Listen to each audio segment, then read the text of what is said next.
ओम शांति। आज की जो अव्यक्त मुरली है उसकी डेट है 18 जनवरी 78, 18 जनवरी 1978।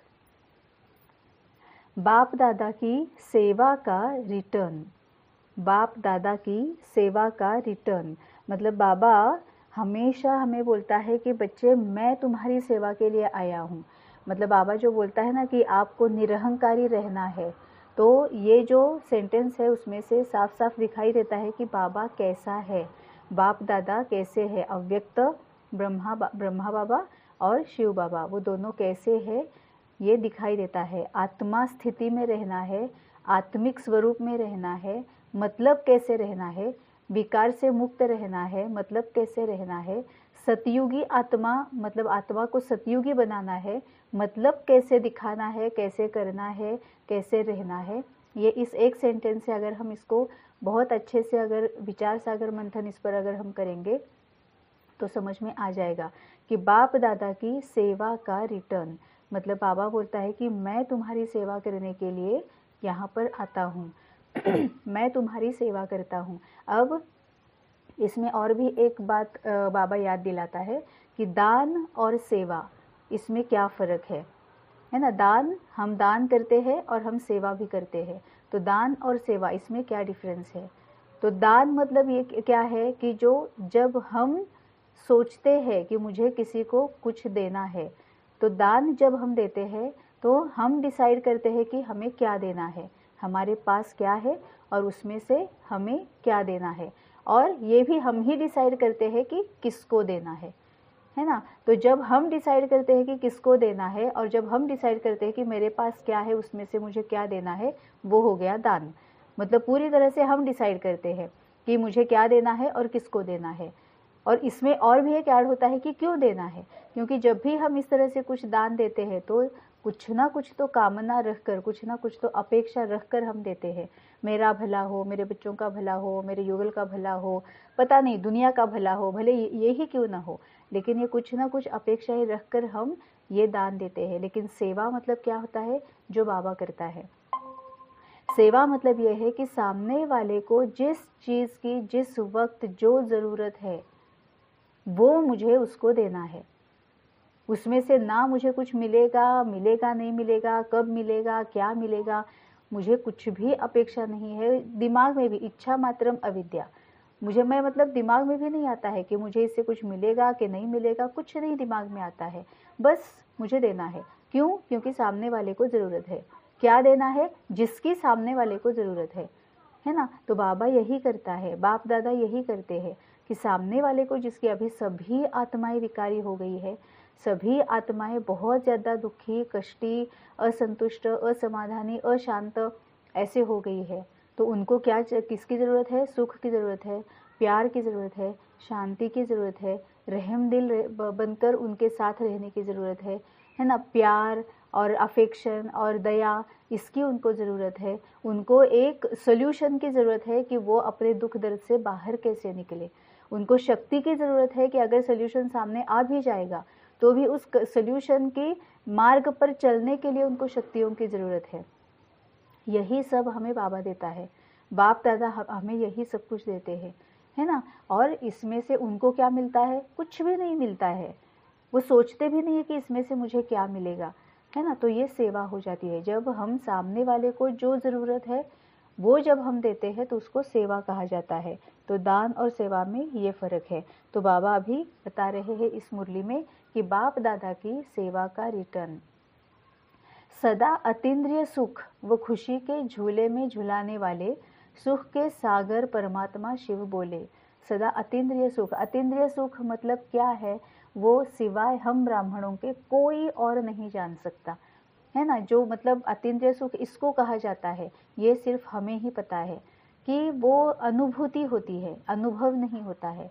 अनुभव तो फिर भी दूसरों के साथ शेयर करके कुछ ना कुछ तो एहसास कराया जा सकता है, लेकिन अनुभूति कुछ ऐसी बात है जो जब तक हम खुद नहीं वो रियलाइज़ करते, हम जब खुद नहीं वो एक्सपीरियंस करते, तब तक हमें वो समझ में नहीं आती है ना। तो ये अतीन्द्रिय सुख ये अनुभूति है। जो हम दूसरों को कितना भी शेयर करने की कोशिश करें, कितना भी समझाने की कोशिश करें कि कैसे होता है, क्या होता है, लेकिन हम समझा नहीं सकते हैं। तो सदा अतीन्द्रिय सुख वो खुशी के झूले में झुलाने वाले बाबा हमें हमेशा खुशी के झूले में झुलाता है। अगर हम बहुत ज़्यादा दर्द लेकर रोते बिलखते हुए, बहुत ज़्यादा गुस्से में, या तो गुस्से में या रोते हुए, दुख में या दर्द में, अशांति में अगर हम बाबा के पास जाते हैं, बाबा के पास जाते ही बाबा हमें खुशी के झूले में झुलाता है। कितना भी हमें गुस्सा आया है, कोई मुझे बहुत ज़्यादा अपमानित कर रहा है ना, और मुझे इतना मतलब बार बार वो मुझे अपमान कर रहा है, मैंने उसको बोला भी है कि मुझे ये अच्छा नहीं लग रहा है ना, और तुम मुझे बहुत अपमानित कर रहे हो, अब मैं सहन नहीं सकती हूँ। या अगर मैंने उस आत्मा को बोला भी है, फिर भी वो आत्मा मुझे अगर बार बार अगर अपमानित कर रही है, जब मैं गुस्से से बाबा के पास जाती हूँ कि ये ऐसे होता है, वैसे होता है, सबसे पहले तो जैसे ही हम बाबा के पास जाते हैं, ऑटोमेटिकली कहीं ना कहीं पर हमें एक्सेप्टेंस आ जाती है। शक्ति ऐसे बाबा भर देता है कि हमें पहले तो एक्सेप्टेंस आ जाती है। कुछ प्रतिशत तो हम वहीं पर शांत हो जाते हैं। क्यों? क्योंकि हमें एक्सेप्टेंस आ गई है कि बस ये है, ऐसा है। सबसे पहले जब हम एक्सेप्ट करते हैं, तभी हम हमारा फोकस जो है वो सोल्यूशन की तरफ शिफ्ट कर सकते हैं। तो सबसे पहले तो बाबा हमें मतलब एक्सेप्टेंस दिलाता है कि हाँ, मुझे पता है, ये है, ऐसा हो रहा है, अब आगे क्या। तो वहाँ पर ही हम कितनी ही प्रतिशत शांत हो जाते हैं। उसके बाद फिर बाबा हमें समझाता है। खुशी के झूले में इसीलिए हम रहते हैं क्योंकि हमारा दर्द जो है, हमारी चुभन जो है, वहाँ पर कम हो जाती है। बाबा के पास जाते ही कम हो जाती है, क्योंकि बाबा तो प्योर मतलब सागर ही है ना, सुख का सागर है, शांति का सागर है, प्यार का सागर है। तो कोई भी बच्चे भी, हमें हमेशा अनुभव है कि हमारे बच्चे जब बहुत ज़्यादा गुस्से में किसी के प्रति कुछ अगर कंप्लेंट लेके अगर गुस्से में हमारे पास आ जाते हैं, रोते रोते आ जाते हैं, एकदम गुस्से में आ जाते हैं, सबसे पहले अगर हम अपने पास उनको अपनी इसमें ले लेते हैं, हमारी बाहों में अगर हम ले लेते हैं, हमारे करीब उनको हम ले लेते हैं, वो वहीं पर थोड़ा सा शांत हो जाते हैं कि देखो ना, इसने ऐसे किया, वैसे किया। वो कंप्लेंट तो करते हैं लेकिन अंदर से वो शांत हो जाते हैं, है ना। वैसे बाबा के पास हम जाते हैं तो पहले बाबा के पास जाने की वजह से हम शांत हो जाते हैं, फिर बाबा ज्ञान की क्लैरिटी देता है। अगर हमारी गलती है तो बाबा वो भी बताते हैं कि देखो बच्चे, तुम्हारी ऐसे ऐसे हुआ है ना, तो तुम्हारी गलती है। और अगर हमारी गलती नहीं भी है तो भी बाबा मतलब इतना टैक्टफुली हमें बताता है कि देखो, तुम्हारी गलती इसमें है ही नहीं, है ना, लेकिन अब तुम्हें क्या करना है, तुम सेवा कर सकते हो। सामने वाला ऐसे कर रहा है, उसने तुम्हें उसको तुमने समझाया भी है, उसको तुमने बता भी दिया है कि तुम्हें अच्छा नहीं लगता है, फिर भी वो कर रहा है। क्यों कर रहा है? क्योंकि बेचारा वो निर्बल है, वो भी तो मेरा ही बच्चा है, मतलब तुम्हारा भाई ही है ना। तो तुम उसमें भी वो कैपेसिटी कम है, तो तुम उसमें बल भर सकते हो। बल भर के देखो क्या होता है ना। और फिर क्या होता है कि हमें एक्सेप्टेंस आ जाता है, हमें पेशेंस आ जाते हैं, हमें शक्ति बाबा भर देता है, या फिर हम बाबा से शक्ति ले लेते हैं, प्यार ले लेते हैं, और फिर वो शक्ति और वो प्यार ज्ञान के साथ बाबा के साथ रहकर हम उसमें भर देते हैं, वो सामने वाली आत्मा में भर देते हैं। होता ये है कि हम खुश हो जाते हैं। जो हम बाबा के पास रोते हुए, गुस्से से बिलखते हुए गए थे, हम खुश हो जाते हैं। तो बाबा के पास हम जाते हैं तो बाबा हमें खुशी के झूले में ही झुलाता है।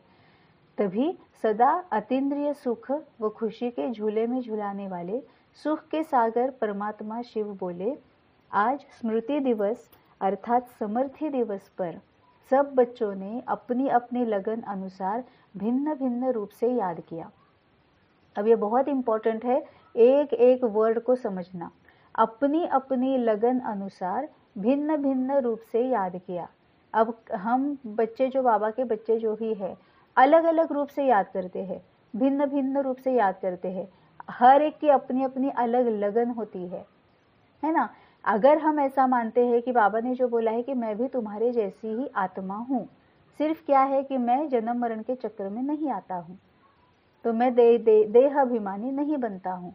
तो मतलब हुआ क्या कि मैं भी आत्मा, बाबा भी आत्मा, है ना। लेकिन बाबा पूरी तरह से जन्म मरण के चक्कर से परे होने की वजह से पूरा प्योर है, लेकिन है तो मेरे जैसी आत्मा। तो मैं अगर बाबा को इमीडिएटली यहाँ के यहाँ अगर आवाज़ दे दूँ तो बाबा मेरे सामने आ जाता है।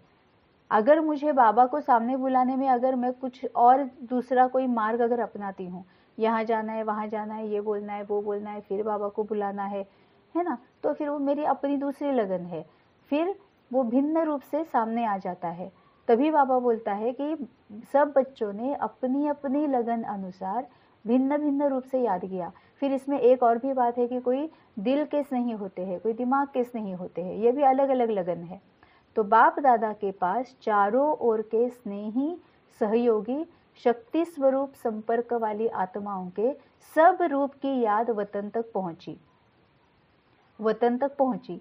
बाप दादा द्वारा हर एक बच्चे की जैसी याद वैसा रिटर्न उसी समय मिल जाता है। जिस रूप से जो याद करता है उसी रूप से बाप दादा बच्चों के आगे प्रत्यक्ष हो ही जाता है। इसका मतलब ये है कि जैसे बोलते हैं ना, जैसा भाव वैसा देव, ये बोलते हैं ना, हम भक्ति में भी बोलते थे कि जैसा हमारा भाव होता है वैसा हमारे सामने देव आ जाता है, मतलब ही साक्षात्कार हो जाता है। तो हमारा बाबा ने यही बोला कि जैसी याद वैसा रिटर्न उसी समय मिल जाता है। जिस रूप से जो याद करता है उसी रूप से बाप दादा बच्चों के आगे प्रत्यक्ष हो जाता है। अभी इसका एक बेस्ट एग्जाम्पल है ब्रह्मा बाबा का। ब्रह्मा बाबा को विष्णु का दर्शन बार बार हो जाता था, क्योंकि वो बहुत ज़्यादा विष्णु को पूजने वाला था, विष्णु को बहुत प्यार करने वाला था। तो उसको ऐसे लगता था कि भगवान विष्णु के ही जैसे होते हैं, तो उनको विष्णु का साक्षात्कार हो जाता था। कोई कोई ऐसे होते हैं, भक्ति मार्ग में भी हमने देखा है, किसी किसी को राम जी का दर्शन होता है, शंकर जी का दर्शन होता है, हनुमान जी का दर्शन होता है, कृष्ण का दर्शन होता है ना। तो वो जिस तरह से अपने अंदर उन्होंने याद समाई हुई रखी है, जैसी याद बिठाई हुई रखी है कि भगवान ऐसे ऐसे होते हैं, तो उस रूप से वो प्रत्यक्ष हो जाते हैं। तभी बाबा बोलता है जिस रूप से जो याद करता है उसी रूप से बाप दादा बच्चों के आगे प्रत्यक्ष हो ही जाता है। जो योगी तो आत्मा है उसे योग की विधि मिल जाती है। जो योगी तो आत्मा है उसे योग की विधि मिल जाती है। अब योगी आत्मा है उसको योग की विधि मिल जाती है, इसका मतलब क्या है? जो योगी तो आत्मा मतलब किसके साथ योग? बाबा के साथ योग। जिसने भी बाबा के साथ, उसको ही योगी तो आत्मा बोलेंगे ना, जिसका अपने आप से योग है, मतलब मैं आत्मा हूँ, या अपने आप से योग हो गया और बाबा मेरा है ना, वही भगवान है, तो बाबा से योग। तो ये जो योगी तो आत्मा है उनको सही योग की विधि फिर मिल ही जाती है, क्योंकि वो सही, शाश्वत, अविनाशी ऐसे बाबा के साथ ही उनका योग है। कई बच्चे योगी तो आत्मा की बजाय वियोगी आत्माएं बन जाती है, जिस कारण मिलन की बजाय जुदाई का अनुभव करते हैं। योगी तो आत्मा सदा बाप दादा के दिल तख्त नशीन होती। अब शरीर का जैसे दिल होता है वैसे आत्मा का दिल क्या है? मन है ना। बाबा हमेशा बोलता है ना कि मन मना भव, जैसा शरीर में, शरीर का जो बॉडी पार्ट है वो उसको हम दिल बोलते हैं, वैसे आत्मा का दिल जो है वो है मन। तो योगी तो आत्मा सदा बाप दादा के दिल तख्त नशीद, बाप दादा के दिल तख्त नशीद। अब बाप दादा मतलब क्या है? ये अव्यक्त वाणी है ना। तो बाप भी अव्यक्त है, दादा भी अव्यक्त है ना, दोनों भी अव्यक्त है, दोनों ही आत्मिक स्थिति में है। ब्रह्मा बाबा भी अव्यक्त है तो आत्मा स्थिति में है, शिव बाबा तो आत्मा स्थिति में ही है। तो अब ये आत्मा है, दोनों भी आत्माएं है। इनका दिल मतलब क्या है? मन है ना, उनके वाइब्रेशंस। तो बाप दादा के दिल तख्त नशीन, इसका मतलब बाप दादा के मन पर जो चढ़े हुए हैं, मतलब मैं आत्मा हमेशा बाप दादा के साथ और पास रहती हूँ, तो मैं बाप दादा के दिल तख्त नशीन होती हूँ। बाप दादा के मन पर कौन चढ़ेगा? जिनके मन पर बाप दादा है ना, जो हर कदम, हर क्षण, हर संकल्प बाबा को पूछ कर ही आगे बढ़ते हैं, है ना। उनके मन पर, उनके दिल पर बाप दादा है, तो बाप दादा के दिल पर ऑटोमेटिकली वही होंगे। तो दिल कभी दूर नहीं होता। वियोगी आत्माएं वियोग के द्वारा बाप दादा को सामने लाने का प्रयत्न करती है। वर्तमान को भूल बीती को याद करती है। इस कारण बाप दादा कब प्रत्यक्ष दिखाई देते? कब पर्दे के अंदर छिपा हुआ दिखाई देते। लेकिन बाप दादा सदा बच्चों के आगे प्रत्यक्ष है। इसमें बहुत गहरा मीनिंग है। बाप दादा सदा बच्चों के आगे प्रत्यक्ष है। इसीलिए बाबा बोलता है कि तुम बस बाबा बोलो और मैं तुम्हारे साथ हूँ, तुम्हें कहीं पर भी जाने की जरूरत नहीं है, जहाँ से तुम मुझे आवाज दोगे वहां पर मैं प्रत्यक्ष हूँ। तो लेकिन बाप दादा सब बच्चों के आगे प्रत्यक्ष है, मतलब हम ही बाबा से ना डिस्कनेक्ट हो जाते हैं। बाबा हमेशा हमारे साथ रहता है, बाबा हमेशा हमारे साथ बात करते रहता है, हमें डायरेक्शन देते रहता है, हमें जवाब देते रहता है, लेकिन हम ना कहीं और फोकस्ड है ना। अगर मैं किसी और के साथ फ़ोन पर बात कर रही हूँ, तो जो इम्पोर्टेंट इंसान है, जिसके साथ कोई इम्पोर्टेंट बात करनी है, जिससे मुझे इम्पोर्टेंट कुछ मैसेज मिलना है या इन्फॉर्मेशन मिलनी है, उसको तो फिर मेरा फ़ोन एंगेज ही लगेगा ना। मतलब उसको, वो तो मैं तो उसके साथ कनेक्ट ही नहीं हो पाऊंगी। क्यों? क्योंकि मैं किसी और के साथ कनेक्टेड हूँ। इसीलिए बाबा बोलता है कि सदा लेकिन बाप दादा सदा बच्चों के आगे प्रत्यक्ष है, बच्चों से छिप नहीं सकता। बाबा हमेशा हमारे साथ है, जबकि बाप है ही बच्चों के प्रति। जब तक बच्चों का स्थापना के कर्तव्य का पार्ट है, तब तक बाप दादा बच्चों के हर संकल्प और सेकंड में साथ साथ है। अब हर संकल्प और सेकंड में साथ साथ है, इसका मतलब क्या? बच्चों को कहीं और जाने की ज़रूरत है, इस वतन उस वतन, यहाँ पर वहाँ पर, या फिर उनको ऐसे करो, बुलाओ, आह्वान करो, ये करने की ज़रूरत है? ये अपनी अपनी सोच है, ये अपना अपना सोचना है और बाबा के साथ बात करके क्लियर करना है। क्योंकि बाबा ने मुरली में, अव्यक्त वाणी में खुद कहा है कि जब तक बच्चों का स्थापना के कर्तव्य का पार्ट है, तब तक बाप दादा बच्चों के हर संकल्प और हर सेकंड में साथ साथ है। बाप का वायदा है, साथ चलेंगे। कब चलेंगे? जब कार्य समाप्त होगा। तो पहले ही बाप को क्यों भेज देते हैं? बाबा चला गया यह कह अविनाशी संबंधों को विनाशी क्यों बनाते हो? मतलब काफ़ी सारे हुए थे ना, ब्रह्मा बाबा जब अव्यक्त हो गया तब काफ़ी सारी आत्माएं बहुत दुखी हो गई थी। मम्मा गई तब भी काफ़ी सारी आत्माएं बहुत दुखी हो गई थी और वो रो रही थी, बिलख रही थी कि चले गए, हमें छोड़कर चले गए। उन्होंने बोला था कि हमें साथ लेकर जाएंगे, फिर भी नहीं लेकर गए। अब एक्चुअली मैं तुम्हें साथ लेकर चला जाऊंगा, ये ब्रह्मा बाबा ने थोड़ी ना बोला था। ब्रह्मा बाबा के मुख से शिव बाबा ने बोला था कि मैं सबको साथ लेकर ही जाऊंगा। अब जो मैं जाऊंगा सबको साथ लेकर जाऊंगा, है ना। क्योंकि ब्रह्मा बाबा को भी शिव बाबा ने वही बोला था कि मैं ही तुम्हें लेकर जाऊंगा, कोई और तो हमें लेके जा ही नहीं सकता, है ना। तभी बाबा बोल रहा है कि बाबा चला गया यह कह अविनाशी संबंधों को विनाशी क्यों बनाते हो? मतलब ये अविनाशी संबंध है, बाबा कहीं नहीं जाने वाला है ना। आत्मा है ना, कहीं पर भी नहीं जाने वाली है, तो फिर उसको विनाशी क्यों बनाते हो? सिर्फ पार्ट परिवर्तन हुआ है। जैसे आप लोग भी सेवा स्थान चेंज करते हो ना, तो ब्रह्मा बाप ने भी सेवा स्थान चेंज किया है। रूप वही, सेवा वही है। मतलब बाबा इतना आत्मिक स्थिति में बोलता है, शिव बाबा, कि मतलब बाबा बोलता है कि ब्रह्मा बाबा का रूप भी वही है। अब बच्चों को कैसे दिखता है? बच्चे देह की तरफ देख रहे हैं ना, बच्चे देह अभिमान में है ना, तो बच्चों को देह दिखाई दे रही है। तब जब ब्रह्मा बाबा का शरीर नहीं रहा, तब उन्होंने रोना बिलखना शुरू कर दिया कि हाय हाय हमें छोड़कर चला गया। लेकिन बाबा बोले कि वो कहीं नहीं गया, ब्रह्मा बाबा का रूप भी वही है। क्यों? क्योंकि शिव बाबा ब्रह्मा बाबा को आत्मा रूप में देख रहा है। तो शिव बाबा बोल रहा है कि ब्रह्मा बाबा का रूप भी वही है, सेवा भी वही है। हजार भुजा वाले ब्रह्मा के रूप का वर्तमान समय पाठ चल रहा है, तब तो साकार सृष्टि में इस रूप का गायन और यादगार है। भुजाएं बाप के बिना कर्तव्य नहीं कर सकती। भुजाएं बाप को प्रत्यक्ष करा रही है। मतलब कौन से बाप को? शिव बाबा को। कराने वाला है तब तो कर रहे हैं। कितना कितना ब्यूटीफुल सेंटेंस है ये। कराने वाला है तब तो कर रहे हैं। जैसे आत्मा के बिना भुजा कुछ नहीं कर सकती, वैसे बाप दादा कंबाइंड रूप की सोल के बिना भुजाएं रूपी बच्चे क्या कर सकते हैं, है ना। मतलब हमें बाबा निमित्त बनाकर जो करा लेता है, बाबा अगर हमें निमित्त ही ना बनाए तो फिर हम क्या कर सकते हैं, है ना। लेकिन हमें क्या होता है कि हम कर रहे ऐसे होता है। बाबा बोलता है कि जब तक बाप दादा कंबाइंड स्वरूप में आपके साथ ना हो, तब तक आप कुछ नहीं कर सकते। हर कर्तव्य में अंत तक पहले कार्य का हिस्सा ब्रह्मा का ही तो है। ब्रह्मा अर्थात आदिदेव, आदिदेव अर्थात हर शुभ कार्य की आदि करने वाला। क्योंकि ब्रह्मा ने ही संकल्प से सृष्टि रचाने का कार्य शुरू किया था, तो ये शुभ कार्य है ना। संकल्पों से ये सतयुगी सृष्टि बनाना, ये शुभ कार्य है। तो आदिदेव अर्थात हर शुभ कार्य की आदि करने वाला।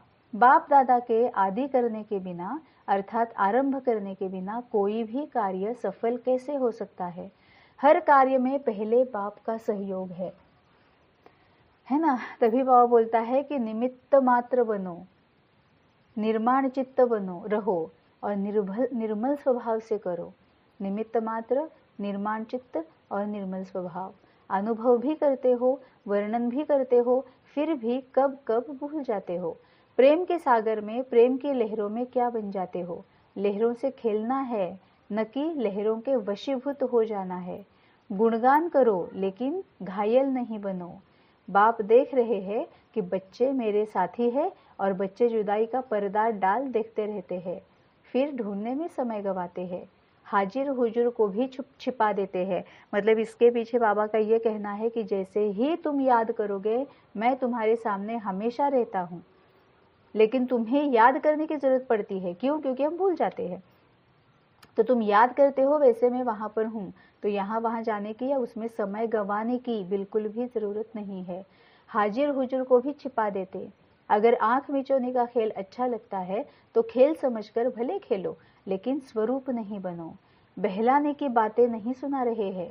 और ही सेवा की स्पीड को अति तीव्र गति देने के लिए सिर्फ स्थान परिवर्तन किया है। मतलब ये बाबा ने, शिव बाबा ने बोला ब्रह्मा बाबा के लिए कि ब्रह्मा बाबा ने सेवा को बहुत ज़्यादा स्पीड की तीव्र गति देने के लिए सिर्फ स्थान परिवर्तन किया है। मतलब जो बाबा वहाँ अबू में बैठे हुए थे, शरीर में बैठे हुए थे, वो शरीर से बाहर निकले ताकि और ज़्यादा तीव्र गति से, स्पीड से वो सेवा कर सके।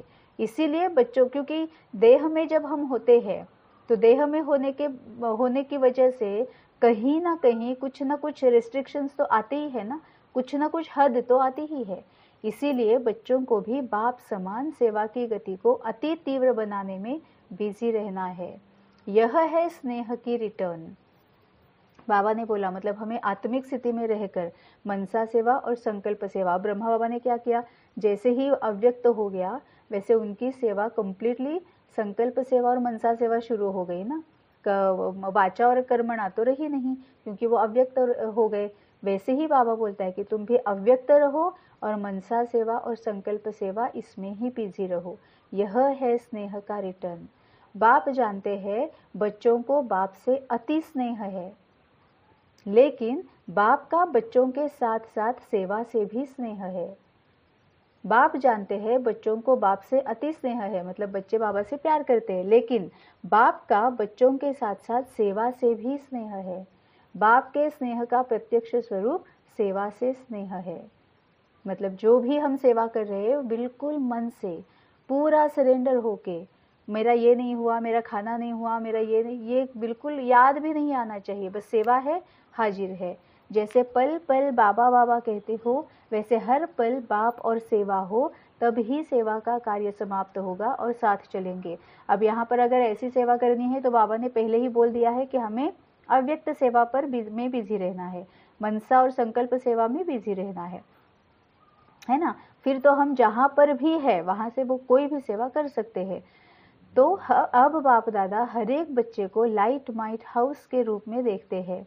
माइक पावरफुल हो गए हैं, लेकिन लाइट, माइट और माइक तीनों ही पावरफुल साथ साथ चाहिए। आवाज़ में आना सहज लगता है ना। अब ऐसी पावरफुल स्टेज बनाओ जिस स्टेज से हर आत्मा को शांति, सुख और पवित्रता की तीनों ही लाइट्स अपनी माइट से दे सको। जैसे साकारी सृष्टि में जिस रंग की लाइट जलाते हो तो चारों ओर वही वातावरण हो जाता है ना। हम देखते हैं होली में भी हम जो होली जलाते हैं तो सब तरफ ऐसे ऑरेंजिश रेडिश ऐसे हो जाता है ना, लाइट, वही लाइट आ जाती है। तो बाबा बोलता है कि वही अब यहाँ पर भी होना चाहिए।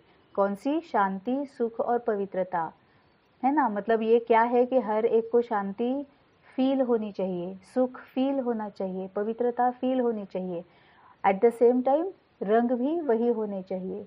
अगर हरी लाइट होती है तो चारों ओर वही प्रकाश छा जाता है। एक स्थान पर होते हुए भी लाइट वातावरण को बदल देती है। जैसे आप लोग भी जब लाल लाइट करते हो तो ऑटोमेटिकली याद का वायुमंडल बन जाता है। ऐसे जब स्थूल लाइट वायुमंडल को परिवर्तन कर लेती है तो आप लाइट हाउस पवित्रता की लाइट से व सुख की लाइट से वायुमंडल नहीं बना सकते हो।